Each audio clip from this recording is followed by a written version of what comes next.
আমরা বিজয়ের উপরে অনেক বেশি অহংকারী হয়ে উঠছি। সম্ভবত বিজয়ের উপরে আমরা মনে দাওয়াতি অনুভূতি হারাই ফেলছি।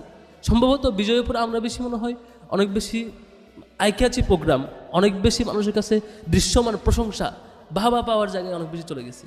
এখান থেকে ফিরে আসা দরকার, এখান থেকে আগের জায়গায় ফিরে যাওয়া দরকার।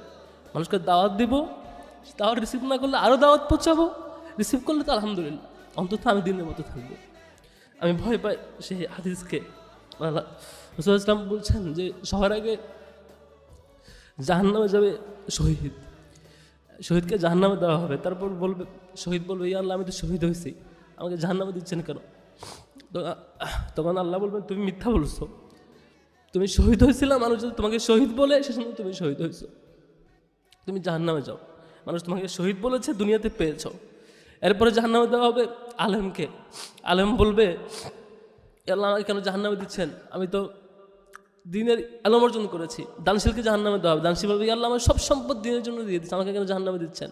আল্লাহ বলবেন, তুমি মিথ্যা বলছো, তুমি এগুলো হয়েছিল যাতে মানুষ তোমাকে হাতেন তাই বলে, দানশীল বলে, তুমি আলেম বলে, তুমি দুনিয়াতে পেয়েছো।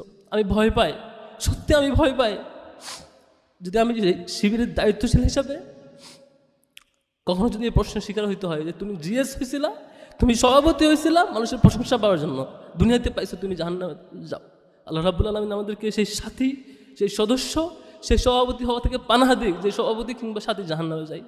যেদিন এই কাফেলার দায়িত্বশীলরা ভুলক্রমে শুধুমাত্র একটা জায়গায় মনোযোগী হয়ে উঠবে, যেদিন এই কাফেলার দায়িত্বশীলরা শুধুমাত্র একটা এরিয়াতে মনোযোগ থাকবে, একটা বিষয়ে ব্যস্ত থাকবে, সেদিন থেকেই সম্ভবত আমরা পথ হারাতে শুরু করব। আমি আল্লাহর কাছে দোয়া করি, রাব্বুল আলামিন কখনোই এই কাফেলার দায়িত্বশীলদেরকে ভুল পথে পরিচালিত না করুক। রাব্বুল আলামিনের কাছে দোয়া করি যে কাফেলা ঢাকা বিশ্ববিদ্যালয় কেন্দ্রীয় মসজিদ থেকে শুরু হয়েছে 1977-এ। আজকে 49 বছর লাগলো আমাদের চূড়ান্ত বিজয় আসতে। চূড়ান্ত বিজয় আমরা স্বপ্ন, আমাদের আগের ভাইরা স্বপ্ন দেখতেন কবে